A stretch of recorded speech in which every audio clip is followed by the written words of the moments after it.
दोस्तों, आचार्य चाणक्य ने अपनी चाणक्य नीति में स्त्रियों के बारे में बताया है। चाणक्य नीति में कहा गया है कि जिस घर में गुणवान स्त्री होती है वो घर स्वर्ग के समान हो जाता है। दोस्तों, स्त्री को घर की शोभा माना गया है। स्त्री सम्मान का प्रतीक है। जिस घर में गुणवान स्त्री होती है वो घर स्वर्ग के समान हो जाता है। चाणक्य नीति में कहा गया है कि गुणवान स्त्री जहाँ कुल का गौरव बढ़ाती है।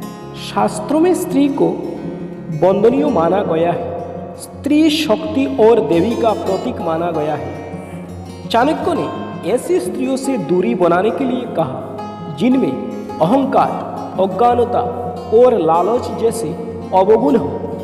चाणक्य के अनुसार इन अवगुणों से युक्त स्त्री स्वयं का भी नाश करती है, वही जो उसके नजदीकी होती है उनका भी नाश ही करती है। पहला, अहंकार। स्त्री को अहंकार से बचना चाहिए। स्त्री को कभी भी किसी बात का अहंकार नहीं करना चाहिए। चाणक्य ने स्त्रियों के लिए अहंकार को बेहद खतरनाक बताया है।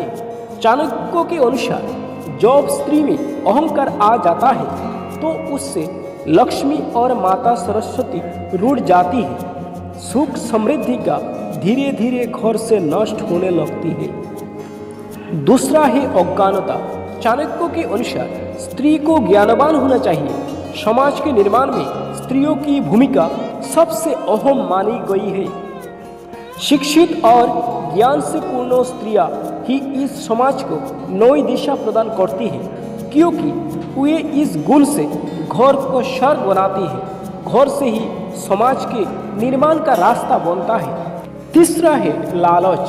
स्त्रियों को इस अवगुण से चाणक्य ने बचने के लिए कहा है। चाणक्य के अनुसार जब स्त्री लालच करने लगती है तो वो घर की सुख शांति को नष्ट करने लगती है। घर के सदस्यों का जीवन तनाव से भर जाता है। तनाव से व्यक्ति की कार्यकुशलता प्रभावित होने लगती है और एक दिन ऐसा आता है कि सब कुछ नष्ट हो जाता है। दोस्तों, बी पॉजिटिव, एंजॉय लाइफ।